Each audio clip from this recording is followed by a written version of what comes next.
আল্লাহ রাব্বুল আলামিন বলেন, ইয়া আইয়ুহাল্লাযীনা আমানু কুলু মিন তাইয়্যিবাতি মা রাযাকনাকুম ওয়াশকুরু লিল্লাহি ইন কুনতুম ইয়্যাহু তা'বুদুন। আল্লাহ রাব্বুল আলামিন বলেন, গোলাম, তোমরা যারা ঈমান এনেছো, তোমরা যারা ঈমানের দাবি করো, কুলু মিন তাইয়্যিবাত মা রাযাকনাকুম, তোমরা যারা ঈমান এনেছো, আমি আল্লাহ তোমাদের উপরে যা রিজিক দিয়েছি, যা তোমাদের উপর হালাল করেছি, হালাল রিজিক থেকে তোমরা গ্রহণ করো, হারামের কাছেও যেও না। সুবহানাল্লাহ। আমি আল্লাহ রাব্বুল আলামিন যে রিজিক তোমাদের জন্য হালাল করে দিয়েছি, সেই রিজিকটাই তোমরা গ্রহণ করো। সুবহানাল্লাহ পড়েন। তোমরা হারামের কাছে যেও না। ওয়াশকুরু লিল্লাহ, আর হালাল খাবার খাওয়ার পরে একমাত্র কেবলমাত্র আমি আল্লাহর শুকরিয়া আদায় করো। সুবহানাল্লাহ। ইন কুনতুম ইয়্যাহু তা'বুদুন, তোমরা তখনই আমার ইবাদত করতে রাজি হবে যখন তোমরা আমার আদেশকে মান্য করবে। সুবহানাল্লাহ। আমরা যদি আল্লাহ রাব্বুল আলামিনের সকল হুকুমকে যদি আমরা মেনে নেই, আল্লাহর যত হুকুম আছে, যত আহকাম আছে, সব আহকামগুলো যদি আমরা মেনে নেই, আল্লাহ রাব্বুল আলামিন যত কঠিন আদেশ আমাদেরকে করবেন, সব আদেশগুলো আল্লাহর বান্দাগুলো চোখ বন্ধ করে মেনে নেবে, ঠিক কিনা? এই জন্য আল্লাহ রাব্বুল আলামিন বললেন, গোলাম, আমি আল্লাহ যে হালাল রিজিক তোমাদের জন্য দিয়েছি, সে হালাল রিজিকটা তোমরা গ্রহণ করো। সুবহানাল্লাহ। লা তাকুলু আমওয়ালাকুম বাইনাকুম বিল বাতিল, আল্লাহ রাব্বুল আলামিন বলেন, হালালের সাথে হারামকে তোমরা মিশ্রণ করো না। আমি আল্লাহ যে হালালটা দিয়েছি, হালালের সাথে হারামকে তোমরা মিশায় দিও না। আমি যে হালালটা তোমাদের জন্য দিয়েছি, ওই হালালটাই তোমরা গ্রহণ করো। সুবহানাল্লাহ। ভাইরা আমার, এক মন দুধের সাথে যদি এক ফোঁটা পেশাব যদি মিশ্রণ হয়ে যায়, বলেন তো দেখি সেই দুধটা কি আর খাওয়া যাবে? দুধ হচ্ছে 1 মণ আর পেশাব হচ্ছে মাত্র 100 টাকা। এই 1 মণ দুধের সাথে যদি এক ফোঁটা পেশাব পড়ে যায়, যেমনি ভাবে দুধ হালাল দুধটা হারাম হয়ে যায়। আল্লাহ রাব্বুল আলামিন বলেছেন, লা তাকুলু আমওয়ালাকুম বাইনাকুম বিল বাতিল, আমি আল্লাহ তোমাদের জন্য যে হালাল খাবারটা দিয়েছি, এইটার সাথে হারামটাকে মিশ্রণ করো না। হালালের সাথে যখন হারাম মিশ্রণ হয়ে যায়, সমস্ত খাবারটা নাপাক করে দেন কে? এই জন্য ইবাদত কবুল হওয়ার জন্য 1 নাম্বার শর্ত হচ্ছে হালাল খাবার খাওয়া। সুবহানাল্লাহ পড়েন। ইবাদত যদি কবুল করতে হয়, তাহলে আমাদেরকে হালাল খাবারটা খাওয়াই লাগবে। সামনে যা পড়ে তা খাওয়া যাবে না, কারণ সামনে যা পড়ে তাই খায় তাকে বলে ছাগল, আর মুখে যা আসে তাই বলে তাকে বলে পাগল। এই জন্য একটা প্রবাদ আছে, পাগলে কি না বলে, ছাগলে কি না খায়, ঠিক কিনা? আল্লাহর হাবিব সাল্লাল্লাহু আলাইহি ওয়াসাল্লাম বলেন, ইয়াতি আলান নাসি জামান লা ইয়াদুল মারু আখাযা মিনাল হালাল আম মিনাল হারাম। আল্লাহর হাবিব সাল্লাল্লাহু আলাইহি ওয়াসাল্লাম বলেন, এমন একটা জামানা সামনে চলে আসবে, যেই জামানার ভিতরে মানুষগুলা সামনে যা পাবে তা কুড়ায় নেবে, কোনটা হালাল কোনটা হারাম এইটার বিচার করবে না, ঠিক কিনা? এই জন্য সামনে যা পাবেন তা নেওয়া যাবে না, সামনে যা পাবেন তা খাওয়া যাবে না। নির্দিষ্ট একটা রুলের ভিতর দিয়ে আমাদেরকে যাওয়া লাগবে। আল্লাহ রাব্বুল আলামিন এই জন্য শর্ত জুড়ে দিলেন, যদি ইবাদত কবুল করতে চাও, তাহলে 1 নাম্বার শর্ত হচ্ছে, আমি যে হালাল খাবার দিয়েছি, সে হালাল খাবারটা তোমরা গ্রহণ করো। সুবহানাল্লাহ। হারামের কাছে ইচ্ছা করলেও হারামের কাছে যাওয়া যাবে না। আল্লাহর হাবিব সাল্লাল্লাহু আলাইহি ওয়াসাল্লাম বলেন, তলাবু কাসবিল হালাল ফরিদাতুন বা'দাল ফরিদাহ। আল্লাহর হাবিব বললেন, পৃথিবীর মধ্যে আল্লাহ রাব্বুল আলামিন যা আমাদের জন্য ফরজ করে দিয়েছেন, যত ফরজ আছে, এর ভিতরে 1 নাম্বার ফরজ হচ্ছে হালাল খাবার খাওয়া। সুবহানাল্লাহ। এর ভিতরে 1 নাম্বার হচ্ছে হালাল খাবার। আপনি আমি যদি হালাল খাবারটা খাই, আপনি আমি যদি হালাল খাবারটা গ্রহণ করি তাহলে সেইটা হবে আমাদের জন্য কল্যাণকর, সেটা আমাদের জন্য কল্যাণ বয়ে আনবে, আর আমাদের ইবাদতগুলো কবুল করবেন কে? আর আপনি যদি হারাম ইনকাম করেন, হারাম কামাই করেন, হালাল থেকে যদি আপনি দূরে সরে যান, তাহলে সে হারাম খাবার খেয়ে যদি আল্লাহকে আপনি ডাকেন, আল্লাহ আপনার একটা ডাক কবুল করবে না। এই জন্য আল্লাহ রাব্বুল আলামিন বলেন, কুলু মিন তাইয়্যিবাত মা রাযাকনাকুম, আমি যে হালাল রিজিক দিয়েছি বান্দা, সে রিজিক থেকে তোমরা গ্রহণ করো। তারপরে আল্লাহ রাব্বুল আলামিন বলেন, কুলু মিন তাইয়্যিবাত ওয়া আমালু সলিহাত। সুবহানাল্লাহ পড়েন। আল্লাহ রাব্বুল আলামিন সিরিয়াল দিয়ে দিলেন, এক নাম্বার হচ্ছে কুলু মিন তাইয়্যিবাত, তোমরা হালাল খাবার খাও, উত্তম খাবার খাও। ওয়া আমালু সলিহাত, তারপরে বললেন তোমরা নেক আমল করো। সুবহানাল্লাহ বলবেন না? তাহলে এক নাম্বার সিরিয়াল হচ্ছে আমরা যখন খাবার খাবো, এটা হারাম খাবো নাকি হালাল? আওয়াজ দিয়ে পড়েন। যে খাবারটা আমরা হালাল, সেই খাবারটা খাওয়া লাগবে আগে, তারপরের সিরিয়াল হচ্ছে ওয়া আমালু সলিহাত, হালাল খাবার বান্দা তুমি খেয়েছো, এইবার তুমি নেক আমল করো, আমলটা কবুল করবেন কে? এমনি আমাদের আমল কম, আমাদের আমল সাহাবে কেরামদের মতো আমাদের আমল হবে না। সাহাবে কেরাম যে আমল করেছেন সে আমলের ধারা কাছেও তো আমরা নাই। রাত জেগে তাহাজ্জুদ পড়া, আওবিন নামাজ পড়া, ইশরাক পড়া, কোরআন তেলাওয়াত করা, চারটার নামাজ পড়া, এইভাবে যত আমল আছে সাহাবা কেরাম করতেন, ওই আমলের ধারা কাছেও তো আমরা নাই। এখন যদি আমরা যে আমলগুলো করি, সেই আমলগুলো যদি হারাম খাওয়ার কারণে বরবাদ হয়ে যায়, তাহলে আমাদের আমও থাকবে না, সালাও থাকবে না। এই জন্য আল্লাহ রাব্বুল আলামিন বলেন, কুলু মিন তাইয়্যিবাত ওয়া আমালু সলিহাত। ও আমার বান্দা, আমি এক নাম্বার শর্ত জুড়ে দিয়েছি, যখন তোমরা খাবার খাবে হালাল খাবারটা ভক্ষণ করবে, হালাল খাবার খাওয়ার পরে পরে তোমরা নেক আমল করবে। সুবহানাল্লাহ। এখন দেখা যায় ইমাম সাহেবের পিছনে সালাত আদায় করার পরে পরে যখন মসজিদ থেকে বের হয়ে যায়, সুদের ব্যবসা আছে না নাই? মুখের মধ্যে লম্বা লম্বা দাড়ি, হজ করেছে 2 বার 3 বার, মুখের মধ্যে লম্বা লম্বা দাড়ি, দোকানের মধ্যে যখন সে গিয়েছে হুজুরের মধ্যে কম বেশি করে বোনাছে নাকি নাই? 3 বার 4 বার হজ করেছে, হজ করার পরে সে দেশে এসেছে, আসার পরে তার বাবা মারা গিয়েছে, 10 বছর 12 বছর হয়ে গেছে। বাবা মারা যাওয়ার পরেও বোন যখন অংশের জন্য আসে, ওই বোনকে অংশ দেয় না, চোখ বড় বড় করে রাঙ্গায় তাকায়, বোনকে তারা দেয়, এমন ঘটনাও আছে নাকি নাই? তারপরে সমাজের ভিতরে টাকা খেয়ে বিচার উল্টায় দেয়, এমন ঘটনা আছে নাকি নাই? টাকা খেয়ে বিচার উল্টায় দেয়। আবার দেখবেন হুজুরের মধ্যে কম বেশি করে সুদের মধ্যে টাকা লাগায়। আবার যখন ফাইল যখন তার অফিসের কাছ থেকে আনতে যায়, টাকা ছাড়া সাইন করে না, সুদের টাকা ছাড়া, ঘোষের টাকা ছাড়া, এমন আছে নাকি নাই? এই জন্য আপনার ইনকামটা হয়ে যাচ্ছে হালাল হারাম। এই হারাম ইনকাম যখন আপনার হয়ে যাবে, সেই ইনকাম থেকে আপনি চাল কিনবেন, ডাল কিনবেন, তরকারি কিনবেন, এগুলো বক্ষণ করে আপনার শরীরটাকে আপনি হারাম বানায় ফেলবেন। এই হারাম শরীর দিয়ে কপাল নাক লাগে আল্লাহকে সেজদা করবেন, আপনার সেজদা আপনার মাথার উপরে উঠবে না। নাউযুবিল্লাহ।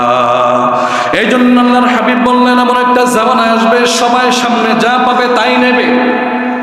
মসজিদ থেকে আপনি বের হলেন, বের হওয়ার পরে আপনি দেখলেন রাস্তার ভিতরে 5 টাকার একটা নোট পড়ে আছে, দেখবেন ইমানদার অভাব নাই।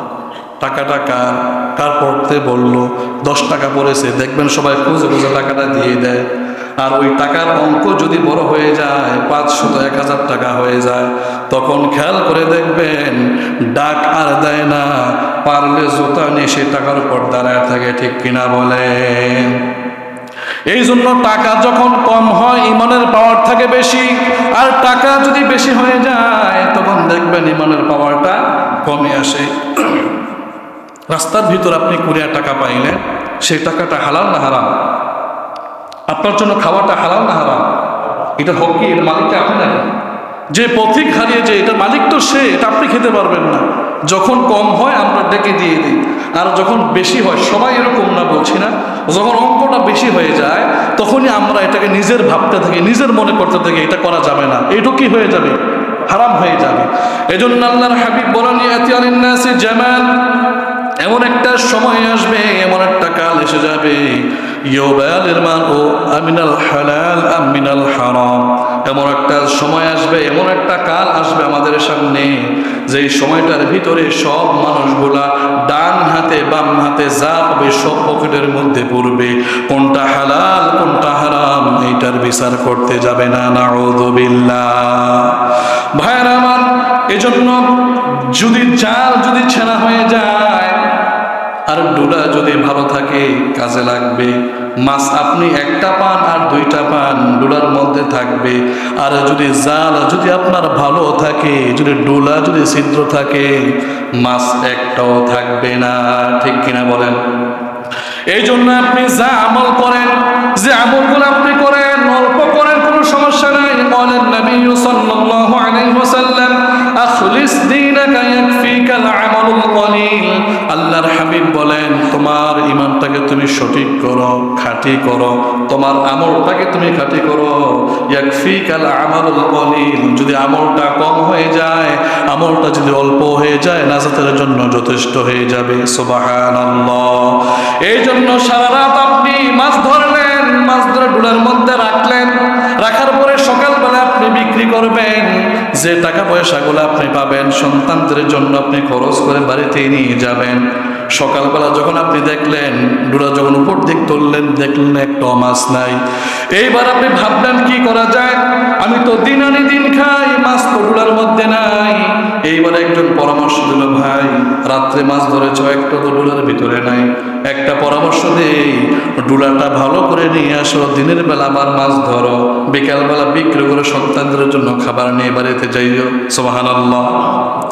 এইবার ওই ব্যক্তি ডুলাটাকে সুন্দর করলো, ভালো পরিপাটি করে যখন সে আবার মাছ ধরতে গেল, এইবার সে মাছ পাইল, পাওয়ার পরে এইবার খাবার বলে বাড়িতে গিয়েছে, সন্তানদের কাছে গিয়েছে।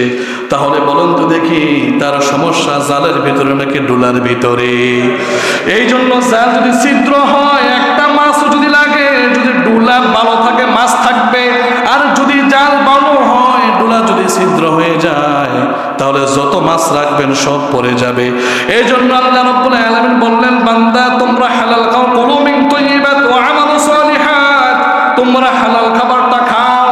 হালাল খাবার খাওয়ার পরে যদি একটা সুবহানাল্লাহ বলো, আলহামদুলিল্লাহ বলো, আল্লাহু আকবার বলো, সব আমলনামাগুলা তোমার আমলনামায় জমা হতে থাকবে।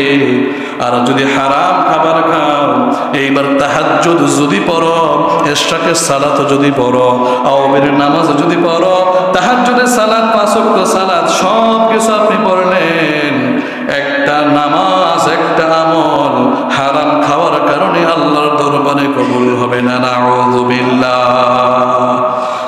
قال النبي صلى الله عليه وسلم إن الله طيب لا يقبل إلا طيبا। আল্লাহর হাবিব বললেন আল্লাহ হচ্ছে পূত পবিত্র। সুবহানাল্লাহ বলবেন না? আল্লাহ হচ্ছেন পূত পবিত্র, তিনি পবিত্র ছাড়া কোনো কিছু গ্রহণ করেন না। এই জন্য বান্দাকে পূত পবিত্র হওয়া লাগবে, পবিত্র খাবার খাওয়া লাগবে, তাহলে আল্লাহ রাব্বুল আলামিন আপনার আমার আমলগুলো কবুল করে নেবেন। সুবহানাল্লাহ। এই জন্য আল্লাহ রাব্বুল আলামিন শুধু আমাদেরকে নয়, যুগে যুগে যত নবী রাসূল পৃথিবীর মধ্যে এসেছে, প্রত্যেকটা নবী রাসূলকে আমার আল্লাহ রাব্বুল আলামিন মেসেজ দিয়ে দিলেন, ইয়া আইয়ুহার রাসূল কুলু মিন তাইয়্যিবাত ওয়া আমালু সালিহাত। এটা আমাদেরকে দিয়েছে এমনটা নয়, প্রত্যেকটা নবী রাসূলকে এই আমলটা দিয়েছেন কে?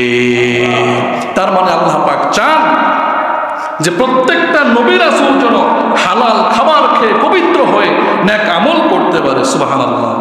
আর আল্লাহ হচ্ছেন পূত পবিত্র, ইন্নাল্লাহা তাইয়্যিব লা ইয়াকবালু ইল্লা তাইয়্যিবা। যেহেতু পবিত্র, তিনি অপবিত্র কোনো হারাম কোনো কিছু গ্রহণ করেন না। ভাইরা আমার, খুব খেয়াল করে শোনেন, কোনো ব্যক্তি যদি আমল করে আর তার দেহটা যদি হারাম খাবার দিয়ে ঢেকে দেওয়া হয়, তাহলে ওই ব্যক্তিটা যদি কাবার সামনে গিয়েও যদি দোয়া করে, তার দোয়া কবুল করবে না কে? আল্লাহর হাবিব সাল্লাল্লাহু আলাইহি ওয়াসাল্লাম বলেন, যাকার রাজুলান ইউতিলুস সাফারা আশআসা আকবারা ইয়ামুদ্দু ইলাইহি ইয়াদাই আস-সামাই ইয়া রাব ইয়া রাব। আল্লাহর হাবিব বললেন ওয়া মাতআমাহু হারাম ওয়া মাশরাবাহু হারাম ওয়া গুযিয়া বিল হারাম। আল্লাহর হাবিব বললেন কোন এক ব্যক্তি হজ করার জন্য কাবা ঘরের সামনে গিয়েছে, অনেক পথ অতিক্রম করে এসেছে, তার গায়ের মধ্যে ধুলায় দূষিত, চুলগুলা কেশগুলা এলোমেলো হয়ে আছে। আল্লাহর ওই বান্দাটা, তাকে দেখলেই বোঝা যায় সে কয়েকদিন গোসল পর্যন্ত করতে পারে নাই, ধুলা লেগে আছে শরীরের ভিতরে। আল্লাহর ওই বান্দা কাবার সামনে আসলেন, আল্লাহর হাবিব উদাহরণ দিচ্ছেন। ওই ব্যক্তি আকাশের দিকে কাবা ঘরের সামনে মাতাফের সামনে দাঁড়িয়ে ইয়া রব বলে চিৎকার করতে শুরু করলেন। আল্লাহর হাবিব বললেন ও আমার সাহাবারা, যে ব্যক্তিটা ধুলায় দূষিত হয়ে কাবা ঘরের সামনে দাঁড়িয়েছে, কাবা ঘরের সামনে দাঁড়িয়ে আল্লাহর ওই বান্দা ইয়া রব বলে চিৎকার করছে, তোমরা কি মনে করেছো সে বুজুর্গ হয়ে গিয়েছে, তার সব আমলগুলো আল্লাহ কবুল করবে? না না, তার আমল কবুল করবে কিভাবে? ওয়া মাতআমাহু হারাম ওয়া মাশরাবাহু হারাম ওয়া গুযিয়া বিল হারাম, তার খাবার, তার পানি, তার পোশাক সব কিছু হচ্ছে হারাম। এই হারাম পোশাক দিয়ে, হারাম খাবার দিয়ে, হারাম রক্ত দিয়ে আল্লাহকে যদি কাবা ঘরের সামনে দাঁড়িয়েও যদি আল্লাহকে ডাকে, আল্লাহ ওই বান্দার তওবা, ওই বান্দার দোয়া, ওই বান্দার মুনাজাত কবুল করবে না। তার দেহের মধ্যে কি লেগে আছে? কি লেগে আছে? এই জন্য আল্লাহর হাবিব বললেন ইন্নাল্লাহা তাইয়্যিব লা ইয়াকবালু ইল্লা তাইয়্যিবা। আল্লাহ হচ্ছেন পুত পবিত্র, তিনি হচ্ছেন পুত পবিত্র। তিনি যেহেতু পবিত্র, পবিত্র ছাড়া তিনি আর কিছু গ্রহণ করেন না। এই জন্য আল্লাহ রাব্বুল আলামিন বলেছেন কুলু মিন তাইয়্যিবাত ওয়া আমালু সলিহাত। বান্দা যখন খাবার খাবে, খাবার খাওয়ার সময় তোমরা হালাল খাবারটাই খাবে। আর 2 নাম্বার সিরিয়াল হচ্ছে যখনই আমল করবে নেক আমলটা করবে। এইবার আসেন, সুদ খাইতে নিষেধ করছেন কে? শুকর খাইতে নিষেধ করছেন কে? এখন যদি আপনাকে আমাকে শুকরের গোশত, কচ্ছপের গোশত, যেটা আল্লাহ পাক হারাম করেছেন, এই গোশত যদি আমাদেরকে ভুনা করে দেওয়া হয়, সুন্দর করে তেল বেশি দিয়ে, পেঁয়াজ কুচি কুচি করে সুন্দর করে পরিপাটি করে ভুনা করে শুকরের গোশত যদি আমাদেরকে দেওয়া হয়, আমরা কি খাবো? কেন খাবো না? হারাম করেছেন কি? তাহলে শুকরের গোশত আমি খেলাম না, আল্লাহ হারাম করেছেন এর জন্য খেলাম না। আরো যদি পরিপাটি করে দেওয়া হয় তাও আমরা খাবো না, কারণ আমরা ভয় করি কাকে? আর যেহেতু সেই আল্লাহ বলেছেন তোমরা হারাম খাবারটা গ্রহণ করো না, তোমরা সুদের কাছেও যেও না, গোশের কাছেও যেও না, হারাম খাবার তোমরা খেও না বলেছেন কে? তাহলে আল্লাহ হারাম করেছেন, এই জন্য আমরা শুকর খাই না, কচ্ছপ খাই না। আবার যে আল্লাহ আমাদেরকে সুদের ব্যাপারে নিষেধ করে দিয়েছেন, তাহলে সেই আল্লাহর কথা ডিঙ্গি আমরা কিভাবে সুদের সাথে যুক্ত হই? নাউযু বিল্লাহ। আল্লাহর হাবিব সাল্লাল্লাহু আলাইহি ওয়াসাল্লাম বলেন ইন্নাস সালাতা, আল্লাহ রাব্বুল আলামিন বলেন ইন্নাস সালাতা তানহা আনিল ফাহশাই ওয়াল মুনকার, নিশ্চয়ই তোমার নামাজ তোমাকে খারাপ কাজ থেকে, ফাহেসা কাজ থেকে, অশ্লীল কাজ থেকে, মন্দ কাজ থেকে, বেহাপানা কাজ থেকে ফিরিয়ে রাখবে। সুবহানাল্লাহ পড়েন। তোমার নামাজ তোমাকে খারাপ কাজ থেকে, অশ্লীল কাজ থেকে, বেহাপানা কাজ থেকে বাঁচায় রাখবে। আপনার নামাজ আমার নামাজ বলেছেন কি? এখন নামাজ পড়ার পরে আবার সুদে টাকা লাগায়, নামাজ পড়ার পরে পরে ঘুষ খায়, নামাজ পড়ার পরে পরে জুলুম করে, বেইনসাফি করে। এখন আপনার নামাজ আপনাকে খারাপ পথ থেকে ফিরাইতে পারছে না, আমার নামাজ আমাকে খারাপ কাজ থেকে ফিরাইতে পারছে না। তার কারণ হলো একটাই, আল্লাহকে মিথ্যা বলেন নাকি, রাসূলকে মিথ্যা বলেন নাকি? তাহলে আল্লাহ মিথ্যা বলেন না, রাসূল মিথ্যা বলেন না, তাহলে আপনার নামাজ আমার নামাজকে খারাপ কাজ থেকে ফিরায় না কেন? কারণ আমরা সিরিয়াল মেনটেন করতে জানি না, আমরা সিরিয়াল মেনটেন করতে পারি না। কারণ আল্লাহ বলেছেন কুলু মিন তাইয়্যিবাত ওয়া আমালু সলিহাত, বান্দা আগে হালাল খাবারটা খাও, তারপরে 2 নাম্বার সিরিয়াল হচ্ছে নেক আমল করো। মনে করে আপনি নামাজের মধ্যে দাঁড়াইলেন, নামাজের মধ্যে দাঁড়ানোর পরে সেজদা আগে নাকি রুকু আগে? আপনি এখন দাঁড়ায় যদি আপনি আগে সেজদা দিয়ে দেন, তারপরে দাঁড়ায় যদি রুকু দেন, নামাজটা হবে নাকি? ওয়ারকাউ ওয়াসজুদু, আগে রুকু করো তারপরে সেজদা করো। সুবহানাল্লাহ পড়বেন না? আল্লাহ পাক সিরিয়াল দিলেন, আগে রুকু করো, তারপরে সিরিয়াল দিলেন, তারপরে তোমরা সেজদা করো। এখন যদি আমরা পাকনামি করে যদি আমরা আল্লাহর আইনকে ডিঙ্গে যদি আগে আগে সেজদা লাগায় দেই, তারপরে রুকু করি, এই সিরিয়ালটা উল্টানোর কারণে যেভাবে নামাজটা কবুল হবে না। আল্লাহ বলছেন কুলু মিন তাইয়িবাত ওয়া আমালু সালিহাত, আগে হালাল খাবার খাও, পবিত্র খাবার খাও, তারপরে নেক আমল করো। এখন আপনি যদি সিরিয়ালটা যদি উল্টে দেন, আপনি যদি হারাম খাবার খান, নেক আমল করেন, ওই আমলটাও আল্লাহর দরবারে কবুল হবে না। নাউযু বিল্লাহ।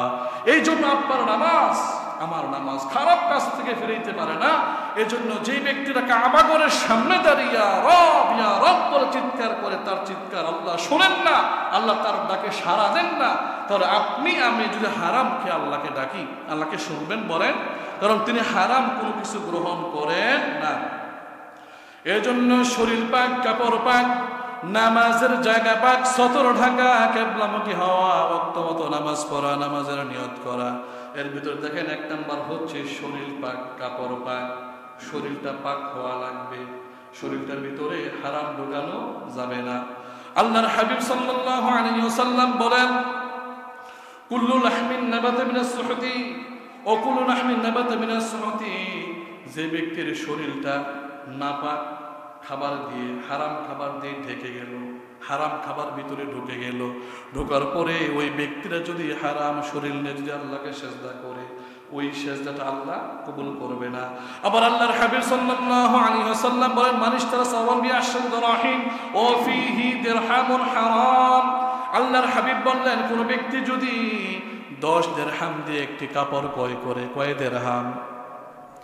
দেড়হাম, 10 দিরহাম দিয়ে যদি একটি কাপড় ক্রয় করে, কাপড় ক্রয় করার পরে ওই 10 দিরহামের ভিতরে যদি 9 দিরহাম যদি ভালো হয়, পবিত্র টাকা হয়, আর 1 দিরহাম যদি খারাপ হয়, তাহলে ওই 1 দিরহাম 9 দিরহামের সাথে মিশার কারণে সবটা হারাম বানায় দেয়। কি এই জন্য আপনি যদি 10 দিরহাম দিয়ে কাপড় কিনেন, 1000 টাকা দিয়ে কাপড় কিনেন, ওই 1000 টাকার ভিতরে 999 টাকা হালাল।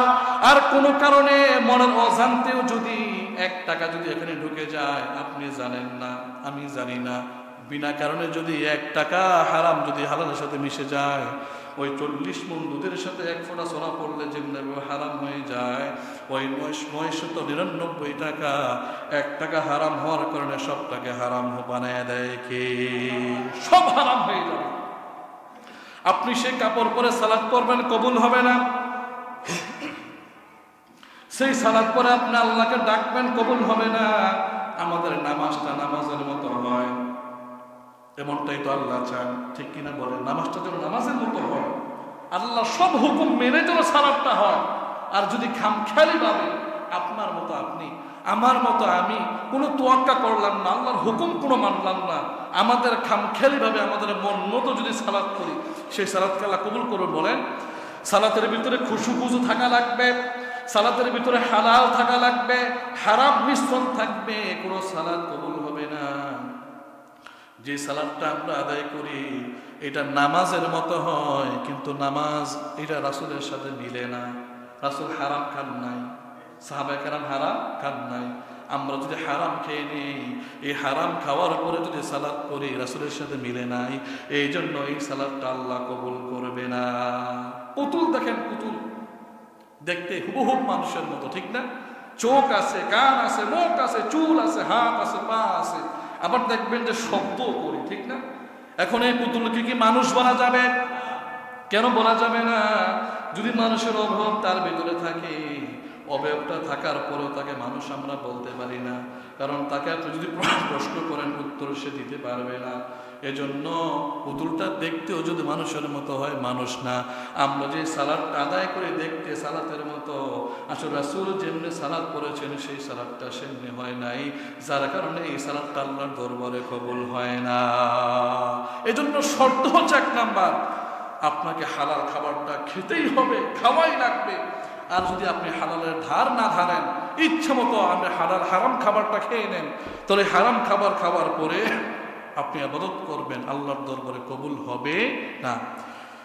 আল্লাহর হাবিব সাল্লাল্লাহু আলাইহি ওয়াসাল্লাম বলেন ইয়াতি আলান নাসি জামান লা ইয়াবকা আহাদুন ইল্লা আকালার রিবা। নাউযু বিল্লাহ বলেন আল্লাহর হাবিব বললেন এমন একটা সময় আসবে, এমন একটা জামানা আসবে, এমন একটা কাল আমাদের উপর চলে আসবে, যেই সময়টার ভিতরে আল্লাহর বান্দাগুলা ডানে বামে যা পাবে সব নেবে, সব মানুষ সুদের সাথে যুক্ত হয়ে যাবে।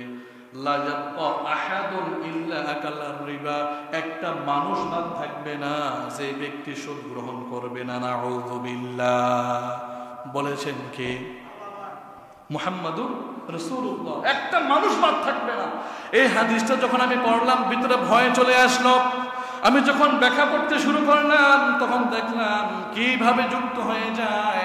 আল্লাহর হাবিব জাবের থেকে হাদিসটি বর্ণিত, জাবের রাদিয়াল্লাহু তাআলা আনহু قال لعن رسول الله صلى الله عليه وسلم آكل الربا وموكله وكاتبه وشاهده وقالهم سواء। সুবহানাল্লাহ বলেন।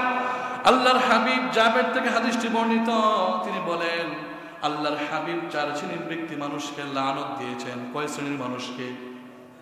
4 শ্রেণীর মানুষকে লানত দিয়েছেন। আকলার রিবা, 1 নাম্বার হচ্ছে যে ব্যক্তি সুদ খায়। নাউজুবিল্লাহ বলবেন না? গেল কয়টা? অমুকিলাহি, যে ব্যক্তি সুদ দেয়, সুদদাতা। 2 নাম্বার আসছে সুদদাতা হাদিসের ভাষা। 1 নম্বরে আকলার রিবা, যে খায়।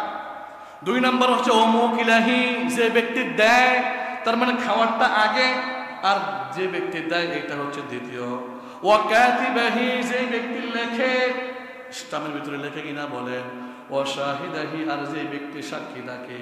ওয়ালাহুম সাওয়া, সবার উপরে লাআন রাসূলুল্লাহ সাল্লাল্লাহু আলাইহি ওয়াসাল্লাম। এই 4 শ্রেণীর মানুষকে আল্লাহর হাবিব লানত দিয়েছেন। নাউযু বিল্লাহ। তারপরে এবার আসেন, অনেকে ব্যাংক থেকে টাকা তোলে, সুদে টাকা আনে, এনজিও থেকে টাকা আনে।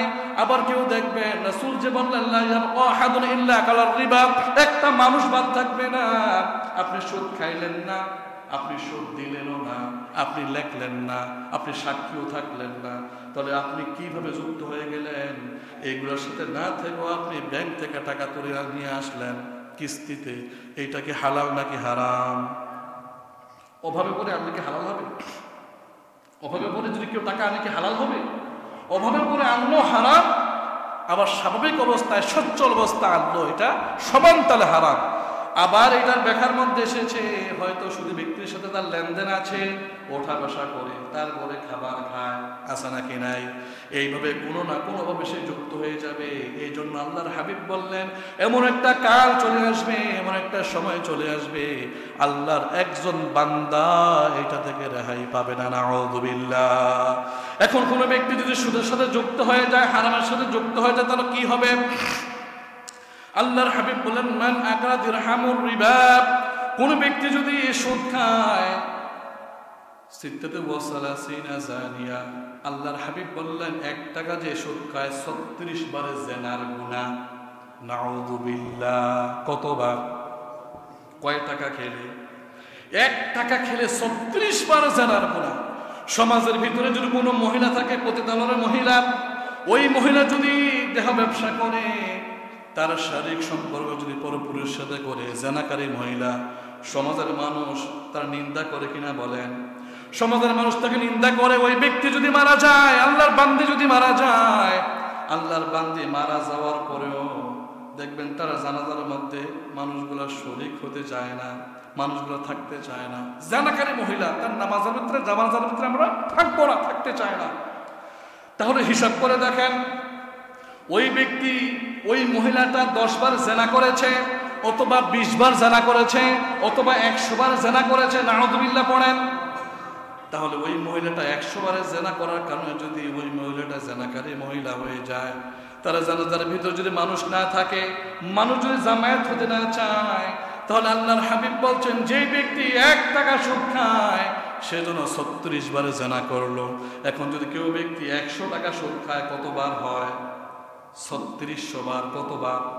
3600 বার। তো যে মহিলাটাকে আমি আপনি হিংসা করলাম, অহংকার করলাম, জেনাকারী মহিলা, তাহলে যে ব্যক্তি 100 টাকা সুদ খেলে 3600 বারে জেনার গুনাহ তার আমল নামায়, তাহলে ওই ব্যক্তিরা, সুদখোর ব্যক্তিটা ওই জেনাকারী মহিলার চাইতে আরো নিকৃষ্ট। নাউযু বিল্লাহ।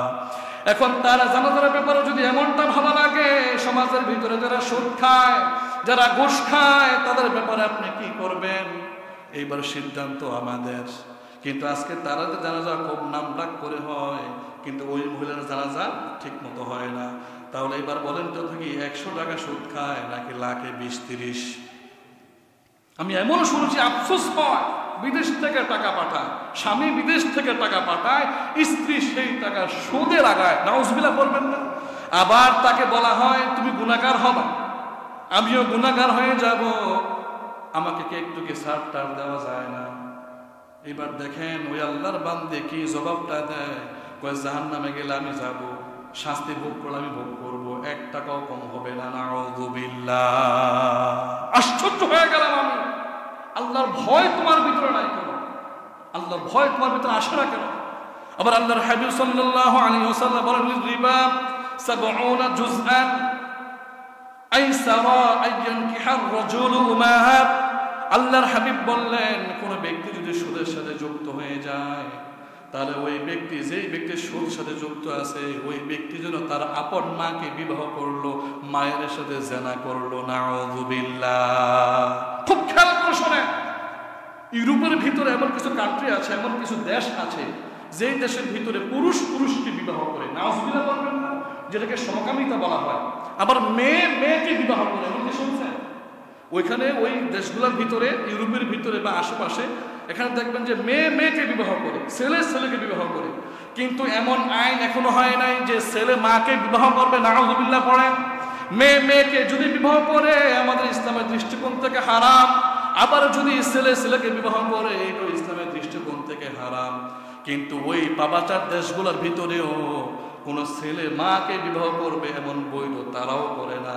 কিন্তু মুসলমানদের ভিতরে যারা সুদের সাথে যুক্ত আছে, রাসূল বলছেন তারা তার আপন মাকে বিবাহ করলো, মায়ের সাথে জিনা করলো, যারা সুদ খায়। নাউযুবিল্লাহ। এখন আপনি যাবেন না কোথায়? ভাইয়ের আমার, শুধু তাই নয়, শুধু তাই নয়, সুদের সাথে কোনোভাবে যুক্ত হওয়া যাবে না, কোনোভাবেই থাকা যাবে না। সুদকে বর্জন করা লাগবে, সুদ থেকে ফিরে আসা লাগবে।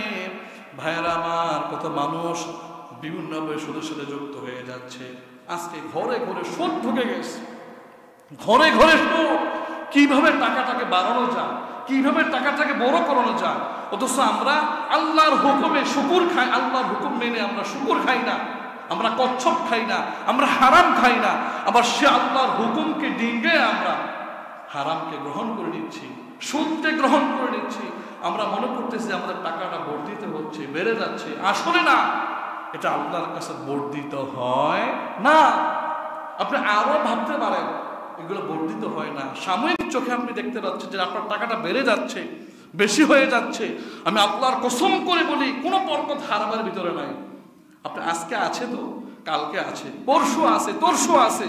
হঠাৎ করে দেখবেন যে একদিন যে কোনো একটা অসুখ আপনাকে পেয়ে বসবে। ওই অসুখের পিছনে ঢালতে ঢালতে দেখবেন যে জায়গা সম্পত্তি বিক্রি করো, আপনি সেই টাকা পরিশোধ করতে পারবেন না। কারণ সুদ এটা বরকত নাই, বরকতহীন।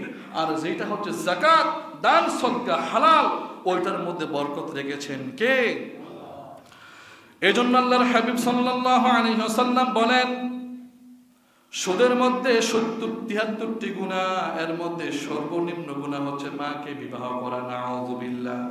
এখন বলেন তো দেখি, আমাদের ভিতরে আমরা যারা আছি, আজকের আলোচনা আমরা যারা শুনেছি, আমাদের ভিতর থেকে কোনো ব্যক্তি জেনে শুনে কি সুদ খাইতে পারে? যদি তাকে বলা হয় তুমি তোমার মাকে বিবাহ করো, সে কি করবে? কথাটা বলতেও খারাপ লাগে, কথাটা শুনতেও খারাপ লাগে। তাহলে আমাদের ভিতরে কোনো ব্যক্তি খাবে না, কিন্তু দেখা গেছে না জানার পরেও তো খাবে না। আর আজকে জানার পরেও যদি, এরপরেও যদি কেউ সুদ খায়, তাহলে বোঝা গেল সে ইচ্ছা করে মাকে বিবাহ করতে রাজি। নাউযুবিল্লাহ। আজকের পর থেকে ফিরে আসা লাগবে, আসতেই হবে। তারপরে আল্লাহ রাব্বুল আলামিন বলেন, ইয়া আইয়ুহাল্লাযীনা আমানুত্তাকুল্লাহ ওয়া যারু মা বাকিয়া মিনার রিবা ইন কুনতুম মুমিনিন। সুবহানাল্লাহ পড়েন। আল্লাহ পাক তার বান্দার জন্য সুযোগ তৈরি করে দিলেন, যে সকল আমার বান্দারা তোমরা যারা ঈমান এনেছো, তোমরা যারা বিশ্বাস স্থাপন করেছ, আমি আল্লাহ তোমাদেরকে আদেশ করছি, আমি আল্লাহ তোমাদেরকে সীমানা দিয়ে দিচ্ছি, তোমরা আমি আল্লাহকে যদি ভয় করে থাকো, ওয়াদারু মা বাকিয়া মিনার রিবা, বকেয়া যত সুদ আছে সব সুদ ছেড়ে দিয়ে তুমি আল্লাহর দিকে ফিরে আসো। সুবহানাল্লাহ। সুযোগটা দিয়েছেন কে? আমাদের ভালো চান যিনি, তিনি কে? আমাদের জন্য জান্নাত চান যিনি, তিনি কে? আমাদের জন্য জাহান্নাম চান না যিনি, তিনি কে? এই জন্য আল্লাহ রাব্বুল আলামিন বলেছেন, ইমানদারদেরকে বলেন, ইয়া আইয়ুহাল্লাযীনা আমানুত্তাকুল্লাহ, ও আমার ইমানদার বান্দারা, তোমরা যারা আমি আল্লাহকে ভয় করো, ওয়াদারু মা বাকিয়া মিনার রিবা, তোমরা সুদকে ছেড়ে দাও, সুদ থেকে ফিরে আসো। ইন কুনতুম মুমিনিন, যদি তোমরা নিজেদেরকে মুমিন দাবি করো, নিজেকে যদি মুমিন দাবি করতে চাও, তাহলে আর সামনে বেরো না। আমি আল্লাহর কথা যখন তোমাদের কানে পৌঁছে যাবে, স্টপ হয়ে যাও, থেমে যাও, আর অগ্রসর হয়েও না। যদি সুদ তোমরা ছেড়ে দাও, আমাদের গুনাহগুলো মাফ করে দিবেন কে? তারপরে আল্লাহ রাব্বুল আলামিন বললেন, ফাআযানু বিহারবিন মিনাল্লাহি ওয়া রাসূলিহি, ও আমার বান্দারা, ও রাসূলের উম্মতেরা, খেয়াল করে শোনো, যদি সুদ থেকে বের হয়ে না আসো, হারাম থেকে যদি বের হয়ে না আসো, ফাআযানু বিহারবিন মিনাল্লাহি ওয়া রাসূলিহি, তাহলে তোমরা কান খাড়া করে শুনে রাখো, তোমরা যারা সুদ ছাড়তে পারো নাই, ঘুষ ছাড়তে পারো নাই, হারাম ছাড়তে পারো নাই, তাহলে ৭৩টি গুনার ভিতরে সবচাইতে বড় গুনাহ যেটা, সেইটা হচ্ছে আল্লাহ তার রাসূলের পক্ষ থেকে যুদ্ধের ঘোষণা শুনে না। নাউযুবিল্লাহ। যুদ্ধের ঘোষণা দিয়েছেন কে? ফাআযানু বিহারবিন মিনাল্লাহি ওয়া রাসূলিহি, আল্লাহ তার হাবিবের পক্ষ থেকে যুদ্ধের ঘোষণা। যে সুদ খায় নাকি না খায়? যে ব্যক্তি সুদ খায়, তাহলে যে ব্যক্তি সুদ খায়, সে যদি জানে যে আল্লাহ যুদ্ধের ঘোষণা আমাকে দিয়েছে রাসূলের পক্ষ থেকে, আল্লাহর পক্ষ থেকে, তাহলে ওই ব্যক্তি জেনে শুনে কোনো পাগল আছে নাকি যে আল্লাহর সাথে যুদ্ধ করতে মাঠে নামবে? নাউযুবিল্লাহ। নমরুদের নাক দিয়ে একটা ল্যাংড়া মশাই যথেষ্ট। সুবহানাল্লাহ পড়বেন না? একটা ল্যাংড়া মশা ছাড়ছে নমরুদের মাথায়, পিঠটা জোতা দিয়া বাইরেতে বাড়িতে তার জীবন শেষ। খেলাটা কার? আর আল্লাহর সাথে টক্কর দিয়ে মাঠে নেমে আপনি খেলবেন সুদ খেয়ে, হারাম খেয়ে। আপনার গোটা শরীরটা তো হারাম হয়ে আছে, এই গোটা শরীরটা হারাম হয়ে আছে। সাময়িক সময়ের জন্য আপনি বড় হয়ে আছেন, আপনার সন্তানটাকে মানুষ করার জন্য আপনি এই সুদের সাথে যুক্ত হয়ে আছেন, আপনার স্ত্রীকে ভালো রাখার জন্য আপনি সুদের সাথে যুক্ত হয়ে আছেন, ভালো একটা বিল্ডিং করার জন্য আপনি যুক্ত হয়ে আছেন, এসি লাগালেন, এইটা লাগালেন, সেইটা লাগালেন, দুনিয়া বাড়িটাকে হারাম টাকা দিয়ে চাকচিক্যপূর্ণ করলেন, সব মার্বেল মুছেকে পাথর দিয়ে বাড়িটাকে সাজাইলেন। বলেন তো দেখি, যদি কবরে যান, কবরে যাওয়ার পরে আপনার স্ত্রী কি সেই গুনার ভাগ নেবে? আপনার সন্তান নেবে? আপনি যদি সুদ নাও খান, আপনি হালাল পন্থায় চলেছেন, হালাল পথে চলেছেন। ইয়াউমা ইয়াফিরুল মারউ মিন আখিহি ওয়া উম্মিহি ওয়া আবিহি ওয়া সাহিবাতিহি ওয়া বানিহি, আল্লাহ বলেন কাল কিয়ামতের ময়দানে তার স্ত্রী, তার বাবা, তার মা, তার সন্তান কেউ কারো উপকারে আসবে না, কেউ কারো সামনে যাবে না, পলায়ন করবে। বাবা এদিক থেকে আসতেছে, সন্তান এই দিকে দৌড় দিবে, স্ত্রী এদিক থেকে আসতেছে, স্বামী এদিক থেকে দৌড় দিবে, মা এদিক থেকে আসতেছে, মেয়ে ওই দিকে দৌড় দিবে, কেউ কারো সামনে যাবে না। কথাটা কার? কথাটা কার? তাহলে হালাল পন্থায় থেকে যদি কাল কিয়ামতের ময়দানে বিভীষিকাময় দিনে যদি এমনটা হয়ে যায়, আর আপনি হারাম খাবেন, স্ত্রী আপনার নামে মামলা দেবে যে আল্লাহ আমি তার কাছে কাপড়ের টাকা পাও না, ঘরের টাকা পাও না, আমি তার কাছে মোহনার টাকা পাও না। এমন স্বামীও আছে মোহনার টাকা স্ত্রী এখনো আদায় করে না, আছে নাকি নাই? কাল কিয়ামতের ময়দানে কান খুলে রাখেন, আপনার স্ত্রী আপনার নামে মামলা করবে যে আমাকে টাকা দেয় নাই, মোহনার টাকা পাওনা দেয় নাই, বলছে আমাকে চাও নাকি টাকা চাও। তো স্ত্রী প্রথম দিনে আসছে, সে কি বলবে যে আমার টাকা চাই? তো স্বামীকে চাই, কিন্তু এইভাবে হক আদায় করা যায় না। এই জন্য হারাম খেয়ে আপনার স্ত্রী আপনার বিরুদ্ধে মামলা দিবে, মামলা, কঠিন মামলা দিবে, তার আপনার কোনো উপকার আসবে না, কোনো উপকার আসবে না। এই জন্য সবাইকে বলছি, এই ঘর ঘরের জায়গায় থাকবে, বাড়ি বাড়ির জায়গায় থাকবে, আপনার স্ত্রী বাড়িতে থাকবে, সন্তান বাড়িতে থাকবে, আপনার মা থাকবে, আপনার বাবা থাকবে, মাঝখান থেকে আপনি এই যে হারাম একটা পথ দেখায় আপনি চলে গেলেন, আপনার সন্তান তো আপনার দেখানো পথে হারামের উপরে চললো, আপনি মারা গেলেন, কবরে আযাব আর আযাব। এরপরে সন্তান যদি দ্বারা দোয়া করে, সেই দোয়া আল্লাহ করবে না, ইয়ামুদ্দু ইলাইহি ইয়া সামা ইয়া রব আল্লাহুম্মা গফিরলি, যদি এভাবে চিৎকার করতে থাকে হারাম খাবার খাওয়ার পরে, কে না দোয়া করবে না, কবুল করবে না? ইন্নাল্লাহা তাইয়্যিব লা ইয়াকবালু ইল্লা তাইয়্যিবা, আল্লাহ পুত পবিত্র, পবিত্র ছাড়া কিছু গ্রহণ করেন না। তাহলে কবরের মধ্যে গেলেন, সুদের লেনদেন করে কবরে গেলেন, ওইখানে আপনার বড় আযাব। আবার সন্তান দুনিয়ার ভিতর থেকে আবার আপনার সেই দেখানো পথে চলে, আবার সে যদি দোয়া করে সেইটাও আল্লাহর কাছে পৌঁছবে না, তাহলে আপনার জন্য দোয়াটা করবে কে আমাকে বলেন? এই জন্য দুনিয়ার বাড়িকে চাকচিক্যপূর্ণ না করে আখিরাতের ঘরটাকে সুন্দর বানান, আমলটাকে সুন্দর বানান। আমার সামনে যদি কোনো বাচ্চা পানিতে পড়ে যায়, আমার কাপড় দিকে আমি তাকাবো না, আমার লুঙ্গির দিকে তাকাবো না, আমার পায়জামার দিকে তাকাবো না, কি ভিজলো কি শুকানো তাকাবো না। আমার টার্গেট থাকবে একটাই, বাচ্চাটাকে উদ্ধার করা। মরে যাবে বাচ্চাটা, তাকে উদ্ধার করে আনতে হবে। এজন্য আমার মুসলিম যারা আছে, আমার টার্গেট একটাই থাকবে, আমার কোনো মুসল্লি যেন জাহান্নামে না যায়, আমার কোনো মুসল্লি যেন আযাবে গ্রেপ্তার হয়ে না যায়, আমার কোনো মুসল্লি যেন রাসূলের সুন্নত থেকে যেন বঞ্চিত না হয়ে যায়, হালাল থেকে যেন বঞ্চিত না হয়ে যায়। এটা চেষ্টা করাটা আমার নৈতিক দায়িত্ব, আমি ইমাম হিসেবে দায়িত্ব, মুসলিম হিসেবে দায়িত্ব। এজন্য সবাইকে অনুরোধ করবো আল্লাহর হস্তে, আমি কাউকে কষ্ট দেওয়ার উদ্দেশ্যে কথা বলে বলি নাই, আমি আল্লাহর কথা বলে বলেছি। প্রত্যেকটা কথার দলিল আমার কাছে আছে, আপনারা আসবেন, আমি দেখা দেবো ইনশাআল্লাহ। আজকের পর থেকে আল্লাহ পাক সুযোগ দিয়েছেন, ও দারু মা বাকি মিনার রিবা, সুদ থেকে বের হয়ে আসো, ক্ষমা করবেন কি? সুযোগ আছে না ইনশাআল্লাহ? আল্লাহ পাক আমাদের সবাইকে আল্লাহর কথাটাকে মেনে নিয়ে আজকের পর থেকে শুটকি দিয়ে ভাত খাবো, ভর্তা দিয়ে ভাত খাবো, যা প্রয়োজনে পানি ভাত খাবো, লবণ দিয়ে কসলি ভাত খাবো, তারপর আমরা হারামের সাথে যুক্ত হব না। আর আমাদের খাবার যেখান থেকে আসে আপনারাও আমাদেরকে হালাল খাবারটা দিবেন। যদি হারাম খাবার আমাদেরকে দেন, ড্রাইভার যদি মদ খেয়ে গাড়ি চালায়, ড্রাইভার যদি খাদে পড়ে, যাত্রী কোথায় যাবে? ইমাম যদি হারাম খায় ইমামতি করে, ইমামের নামাজ শেষ, মুসলিমটা আছে নাকি নাই? এই জন্য আমাদেরকে হালাল খাবারটা দিবেন। আল্লাহ আমাদের সবাইকে কবুল করুক, আমিন। ওয়া আখিরু দাওয়ানা আলহামদুলিল্লাহি রাব্বিল আলামিন।